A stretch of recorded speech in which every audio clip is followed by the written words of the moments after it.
భూమి మీద ఉన్న అత్యంత వెచ్చని మహాసముద్రం ఏంటో మీకు తెలుసా?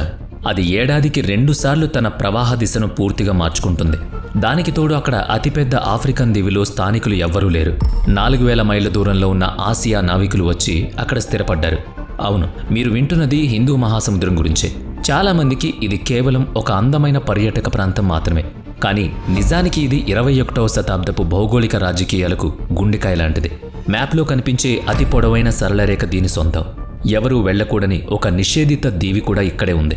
ప్రపంచంలోని చాలా మహాసముద్రాల ప్రవాహాలు ఎప్పుడూ ఒకేలా ఉంటాయి. అవి ఏడాది పొడవునా ఒకే దశలో క్రమం తప్పకుండా ప్రవహిస్తాయి. కానీ హిందూ మహాసముద్రం మాత్రం ఈ నియమాలకు విరుద్ధంగా ప్రవర్తిస్తుంది.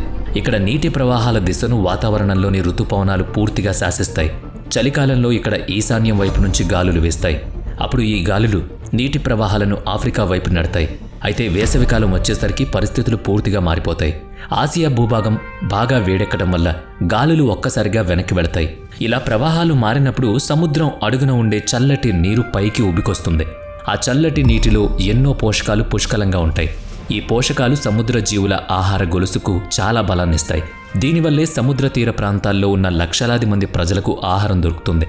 ఒకవేళ ఋతువులకు తగ్గట్లుగా ఈ ప్రవాహాల దిశ మారకపోతే పరిస్థితులు చాలా దారుణంగా ఉంటాయి. ఆ ప్రాంతపు వాతావరణం పూర్తిగా అల్లకల్లోలం అవుతుంది. ఆ తీరం మీద ఆధారపడిన దేశాల ఆర్థిక వ్యవస్థ కుప్పకూలుతుంది. తూర్పు హిందూ మహాసముద్రపు అలల కింద ఒక వింతైన భౌగోళిక అద్భుతం దాగుంది. అది చూడ్డానికి ఎవరో మనుషులు కావాలని గీసినంత ఖచ్చితంగా ఉంటుంది. దాన్ని 90 ఈస్ట్ రిడ్జ్ అని పిలుస్తారు. ఇది సముద్రం అడుగున ఉన్న ఒక భారీ పర్వత శ్రేణి. సరిగ్గా 90వ తూర్పు రేఖాంశం వెంబడి ఒకే సరళ రేఖలో ఉంటుంది. ఇది దాదాపుగా 5000 కిలోమీటర్ల మేర విస్తరించుంది. ఈ పర్వత శ్రేణి హిందూ మహాసముద్రపు బేసిన్ను 2గా విభజిస్తుంది. ఒకవైపు సెంట్రల్ ఇండియన్ బేస్ ఉంటుంది, మరోవైపు ఓటన్ బేసిన్ ఉంటుంది. ఈ పర్వత శ్రేణి 2 పలకలను ఢీకొనడం వల్ల ఏర్పడలేదు. లక్షలాది సంవత్సరాల క్రితం ఒక ఆసక్తికరమైన సంఘటన జరిగింది. భారతీయ పలక ఆసియాను ఢీకొట్టేందుకు వేగంగా కదులుతున్నప్పుడు ఇది ఏర్పడిందన్నమాట. భూమి లోపల స్థిరంగా ఉన్న మాగ్మా అనే వేడి ద్రవం మీద నుంచి ఈ పలక కదిలింది. భౌగోళికంగా హిందూ మహాసముద్రానికి ఒక ప్రత్యేకత ఉంది. దీనికి ఉత్తరం వైపున విశాలమైన ఆసియా ఖండం అడ్డుగా ఉంది. అట్లాంటిక్ లేదా పసిఫిక్ మహాసముద్రాల మాదిరిగా ఇది తన వేడిని బయటకు పంపలేదు. ఆర్కిటిక్ మహాసముద్రం వైపు ఆ వేడి వెళ్లే దారి లేదు. అందువల్ల ఇది ఒక భారీ థర్మల్ బ్యాటరీలా పనిచేస్తుంది. ప్రపంచంలోని సముద్రాల కంటే దీని ఉపరితలం మీదే అత్యధిక ఉష్ణోగ్రత ఉంటుంది. సముద్రం వెచ్చగా ఉంటే పర్యాటకులకు బాగా ఉంటుంది. కానీ జీవజాలానికి ఇది ఒక పెద్ద సవాలుగా మారే అవకాశం లేకపోలేదు. మీరు హిందూ మహాసముద్రపు ఉత్తర తీర రేఖను గమనిస్తే ఒక విషయం అర్థమవుతుంది. అది 3 ద్వీపకల్పాలతో ఇంగ్లీష్ అక్షరం ఎం ఆకారంలో కనిపిస్తుంది. ఎడమవైపు అరేబియన్ ప్రాంతం మరియు ఆఫ్రికన్ కొమ్ము ఉంటాయి. మధ్యలో భారత ఉపఖండం వి ఆకారంలో ఉంటుంది. కుడివైపు ఇండో చైనీస్ ప్రాంతం మరియు ఆస్ట్రేలియా ఉంటాయి. ఈ ఎం ఆకారం వాతావరణాన్ని నియంత్రించే ఒక భారీ గరాటులాగా పనిచేస్తుంది. సముద్రానికి ఉత్తరాన తెరచి ఉన్న నీరు లేదు. దానికి బదులుగా హిమాలయ పర్వతాలు అడ్డుగా ఉన్నాయి. అందువల్ల సముద్రం నుంచి ఆవిరైన తేమ నేరుగా భూభాగం వైపు వెళ్ళక తప్పదు. సాధారణంగా సముద్రాల మధ్యలో ఉండే దీవులు అగ్నిపర్వతాల వల్ల ఏర్పడతాయి లేదా పగడపు దిబ్బల వల్ల ఉనికిలోకొస్తాయి. కానీ సీషెల్స్ ప్రాంతంలోని మాహే, ప్రస్లిన్ లాంటి దీవులు విభిన్నంగా ఉంటాయి. అవి గట్టి గ్రనైట్ రాళ్లతో ఏర్పడ్డాయి. ఇలాంటి రాయి సాధారణంగా ఖండాల విభజన మాత్రమే కనిపిస్తుంది. సముద్రం అడుగున ఈ రాయి కనిపించడం చాలా అరుదు. నిజానికి ఈ దీవులు ఒక ఖండం నుంచి విడిపోయిన చిన్న ముక్కలు. దాదాపుగా 65 మిలియన్ సంవత్సరాల క్రితం గోండ్వానా అనే మహాఖండం విడిపోవడం మొదలైంది. ఆ సమయంలో మడగాస్కర్ ఆఫ్రికా నుంచి విడిపోయిన ఇండియా ఆసియా వైపు వేగంగా కదులుతుంది. అప్పుడు ఆ ఖండం పై పొరలోని ఒక చిన్న భాగం విరిగి అక్కడే మిగిలిపోతుంది. సముద్రంలో మునిగిపోయిన ఆ చిన్న ఖండం యొక్క శిఖరాలే ఈ సీషెల్స్ దీవులు. ఎన్నో ఏళ్లుగా మిగతా ప్రపంచంతో సంబంధం లేకుండా ఉండడం వల్లే ఇవి వింతైన చెట్లుగా పెరిగాయి. ప్రపంచీకరణ అనేది ఈ కాలపు ఆధునిక విషయంగా మనం తరచుగా అనుకుంటాం కదా. కానీ యూరోపియన్ల అన్వేషణ కంటే ఎన్నో శతాబ్దాల ముందే హిందూ మహాసముద్రం ఒక ప్రపంచ ఆర్థిక వ్యవస్థగా ఉండేది. ఈ ప్రాంతపు నమ్మకమైన భౌగోళిక స్థితే ఈ ఆర్థిక వ్యవస్థకు ప్రధాన ఇంజన్లా పనిచేస్తుంది. ఇక్కడ 6 నెలల పాటు ఈశాన్య గాలులు, మరో 6 నెలల పాటు నైరుతి గాలులు వేస్తాయి. అందుకే ఈ సముద్రాన్ని దాటడానికి నావికులకు పెద్దగా సాంకేతిక పరికరాలు అవసరం లేదు. వాళ్లకు కేవలం ఓపికంటే సరిపోతుంది. క్రీస్తు శకం 100 సంవత్సరాల నాటికి ఒక వ్యాపారి ఈ గాలుల సాయంతో రోమన్ ఈజిప్ట్ నుంచి ఇండియాకు చేరుకున్నాడు. అక్కడ బంగారం ఇచ్చి మిరియాలు కొనుక్కునేవాడు. ఆ తర్వాత మళ్లీ గాలుల దిశ మారేదాకా ఆగి అవే గాలుల సాయంతో తన ఇంటికి తిరిగి వెళ్లేవాడు. ఈ ఋతుపవనాల వ్యాపారం రోమన్ సామ్రాజ్యాన్ని, చైనాలోని హాన్ సామ్రాజ్యాన్ని కలిపింది. అలాగే ఇండియాలోని మౌర్య సామ్రాజ్యాన్ని, ఆఫ్రికాలోని అక్సుమైట్ సామ్రాజ్యాన్ని కూడా అనుసంధానం చేసింది. నేల మీదుగా సాగే సిల్క్ రూట్ రాకముందే ఇదొక అంతర్జాతీయ నెట్వర్క్గా ఉండేది. ఆ రోజుల్లోనే ఈ సముద్రం మీదుగా వస్తువులు, మతాలు మరియు సాంకేతికాలు స్వేచ్ఛగా ప్రయాణం మొదలుపెట్టాయి. తూర్పు ఆఫ్రికా తీరానికి కేవలం 250 మైళ్ళ దూరంలో మడగాస్కర్ అనే దీవి ఉంది. అయినా సరే అక్కడికి వచ్చిన మొదటి మనుషులు ఆఫ్రికా ఖండం నుంచి రాలేదు. చరిత్రలో ఒక ఆశ్చర్యకరమైన విషయం ఇక్కడే జరిగింది. 500 సంవత్సరాల సమయంలో బోర్నియో మరియు ఇండోనేషియాకు చెందిన ప్రజలు ఇక్కడికి వచ్చారు. వాళ్ళు దాదాపుగా 4000 మైళ్ళ దూరం సముద్రం మీదుగా ప్రయాణించి ఈ దీవికి చేరుకున్నారు. ఇక్కడ మలగాసి ప్రజలు ఆస్ట్రోనేషియన్ నావికుల వారసులని జన్యుపరమైన మరియు భాషాపరమైన అధ్యయనాలు చెబుతున్నాయి. ఇక బోర్నియాకు చెందిన మయాన్ భాషను పోలి ఉంటుంది ఇది. ఇప్పటికీ ఆస్ట్రోనేషియన్ ప్రజలు అద్భుతమైన నావికా నైపుణ్యాలకు ఒక ప్రసిద్ధిగాంచారు. నిలువెత్తు సాక్ష్యం కూడా. వాళ్ళు ఇంత పెద్ద హిందూ మహాసముద్రాన్ని ఒక అడ్డంకిలా కాకుండా ఒక జాతీయ రహదారిలా వాడుకునేవారు. 15వ శతాబ్దం ప్రారంభంలో హిందూ మహాసముద్రంపై చైనాకు చెందిన మింగ్ రాజవంశం ఆధిపత్యం చెలాయించింది. అడ్మిరల్ చాంగ్ హో నాయకత్వంలోని ఒక భారీ నౌకాదళం దీనికి కారణం. ఆ నౌకాదళం ఎంత పెద్దదో ఊహించడం కష్టం. 1405 మరియు 1433 సంవత్సరాల మధ్య చాంగ్ హో మొత్తం 7 సముద్రయాత్రలు చేశాడు. అతడి దగ్గర 300కి పైగా ఓడలు మరియు 28,000 మంది నావికులు ఉండేవారు. అతడి ప్రధాన నౌక పొడవు దాదాపుగా 400 మీటర్లుంటుందని అంచనా. ఇది కొలంబస్ వాడిన శాంటా మరియా ఓడ కంటే 5 రెట్లు పెద్దది. చాంగ్ హో చైనా నుంచి బయలుదేరి శ్రీలంక మరియు అరేబియా మీదుగా ప్రయాణించాడు. ఆ తర్వాత తూర్పు ఆఫ్రికాలోని స్వాహిలీ తీరాన్ని కూడా చేరుకున్నాడు. ఆ ప్రయాణాల్లో అతను బహుమతులు పంచుతూ అలాగే కప్పం వసూలు చేస్తూ వెళ్లేవాడు. తర్వాత వచ్చిన యూరోపియన్లలాగా భూభాగాలను ఆక్రమించడం చైనీయుల లక్ష్యం కాదు.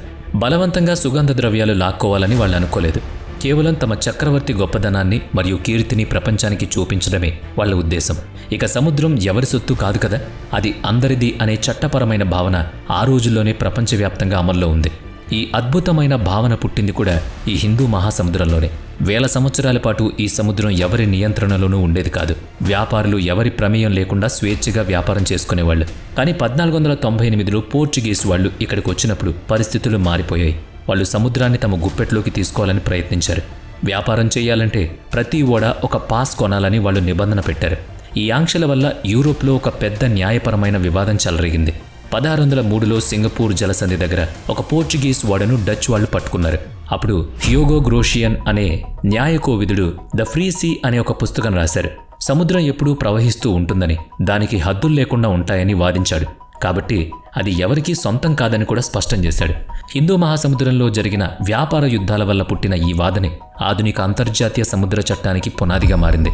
1761వ సంవత్సరంలో లియోటిల్ అనే ఒక ఫ్రెంచ్ ఓడ ట్రోమెలిన్ ద్వీపం దగ్గర ప్రమాదానికి గురైంది. ఇది సముద్రం మధ్యలో కేవలం 1 కిలోమీటరు పొడవు ఉండే ఒక ఇసుక దిబ్బ. ఆ ఓడలో చట్టవిరుద్ధంగా బానిసలైన మలగాసి ప్రజలను తరలిస్తున్నారు. ఫ్రెంచ్ నావికులు అక్కడ ఒక చిన్న తెప్పను తయారు చేసుకుని మడగాస్కర్ పారిపోయారు. తాము మళ్లీ సహాయం పంపుతామని వాళ్లకు మాటిచ్చారు. కానీ వాళ్ళు 15 ఏళ్ల పాటు అలాగే ఉండిపోయారు. ఆ సమయంలో బానిసలుగా ఉన్న ప్రజలు చెట్లు లేని ఆ ఇసుక దిబ్బ మీదే బతికారు. ఆ దీవి చుట్టూ సొరచేపలు ఉన్న ప్రమాదకరమైన నీరుంది.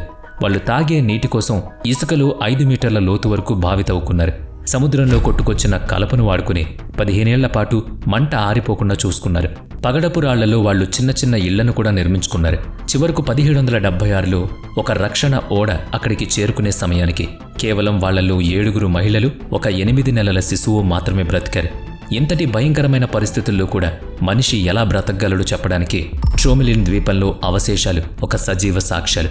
ఇక పెరుగుతున్న సముద్ర మట్టాల ముప్పునకు హిందూ మహాసముద్రం ఒక ప్రధాన కేంద్రం అని కూడా చెప్పొచ్చు. ఇక్కడ మాల్దీవులు అనే దేశం ఉంది. ఇది 1192 పగడపు దీవుల సముదాయం. భూమి మీద అత్యంత పల్లపు ప్రాంతాల్లో ఉన్న ప్రదేశం ఇది. ఇక్కడ సగటు నేలమట్టం సముద్ర మట్టానికి కేవలం 1.5 మీటర్ల ఎత్తులో మాత్రమే ఉంది. ఆ దేశం మొత్తంలో ఎత్తైన ప్రాంతం కూడా ఒక బాస్కెట్బాల్ రింగ్ ఎత్తు కంటే ఎక్కువగా ఉండదు. సముద్రం వేడెక్కి నీటి మట్టం పెరుగుతున్న కొద్దీ మాల్దీవులు సముద్రంలో మునిగిపోయే ప్రమాదం ఉంది. చట్టబద్ధంగా ఆ దేశానికి ఉనికున్న భౌతికంగా నేల మాత్రం కనిపించని పరిస్థితి రావచ్చు. ఈ భౌగోళిక సంక్షోభం ప్రపంచానికి చూపించడానికి అక్కడ ప్రభుత్వం ఎన్నో తీవ్రమైన చర్యలు తీసుకుంది. స్కూబా డ్రెస్సులు వేసుకుని నీటి అడుగున క్యాబినెట్ మీటింగ్లు కూడా నిర్వహించింది. ప్రస్తుతం వాళ్ళు తమ ప్రజలు సురక్షిత ప్రాంతాలకు తరలించడానికి కొత్త మార్గాలు వెతుకుతున్నారు. హిందూ మరియు పసిఫిక్ మహాసముద్రాల మధ్య ఇండోనేషియా మరియు ఫిలిప్పీన్స్ చుట్టూ ఉన్న నీటిలో ఒక వింత జరుగుతుంది. అక్కడ మానవ భౌగోళిక పరిస్థితులు మానవ జీవశాస్త్రంతో కలిసిపోయాయి. బజావు ప్రజలను సముద్ర సంచార జాతులను పిలుస్తారు. వాళ్ళు తమ జీవితాంతం అడవుల్లోనే లేదా నీటిపైన నిర్మించిన ఇళ్లలోనే గడుపుతారు. వాళ్ళు 1000 ఏళ్లకు పైగా ఈ నీటి మీదే తిరుగుతూ జీవిస్తారు. నీటిలోకి గజయితగాళ్లు వెళ్లి చేపలు పట్టుకుంటూ బ్రతుకుతారన్నమాట. ఇలా ఆధునిక భౌగోళిక పరిస్థితులకు దూరంగా ప్రాచీన కాలపు శిలాయుగపు జీవితం గడిపే ప్రాంతం హిందూ మహాసముద్రంలో ఒకటుంది. అదే అండమాన్ మరియు నికోబార్ దీవులు. వీటి గురించి మనం ప్రత్యేకంగా చెప్పుకోవాల్సిన అవసరం లేదు. ఇక 20వ శతాబ్దపు ఆర్థిక వ్యవస్థను అట్లాంటిక్ మహాసముద్రం నిర్దేశిస్తే 21వ శతాబ్దాన్ని హిందూ మహాసముద్రం శాసించబోతోంది. హిందూ మహాసముద్రం తీర ప్రాంతం సుమారుగా 2.7 బిలియన్ల ప్రజలకు ఆవాసంగా ఉంది. అంటే ప్రపంచ జనాభాలో 3వ వంతు కంటే ఎక్కువ మంది ఇక్కడే ఉన్నారు. ఇందులో ఇండియా, ఇండోనేషియా, పాకిస్తాన్, బంగ్లాదేశ్ వంటి భారీ జనాభా ఉన్న దేశాలున్నాయి. అలాగే వేగంగా అభివృద్ధి చెందుతున్న తూర్పు ఆఫ్రికా దేశాలు కూడా ఉన్నాయి. ఇంత భారీ జనాభా ఉండడం వల్ల ఈ ప్రాంతం భూమి మీదే అత్యంత చురుకైన మరియు కీలకమైన కేంద్రంగా మారింది. 2050 నాటికి ప్రపంచ ఆర్థిక వ్యవస్థలు సగానికి పైగా వాటా హిందూ మహాసముద్ర తీర ప్రాంతాలది ఉంటుందని అంచనా కూడా వేస్తున్నారు. వీడియో నచ్చితే లైక్ చేయండి, షేర్ చేయండి. ఇప్పటి వరకు మన ఛానల్ని సబ్స్క్రైబ్ చేయనట్లయితే ఇప్పుడే సబ్స్క్రైబ్ చేసుకుని పక్కనే ఉన్న బెల్ ఐకాన్పై క్లిక్ చేయండి. నెక్స్ట్ వీడియోలో మళ్ళీ కలుద్దాం. Thanks for watching.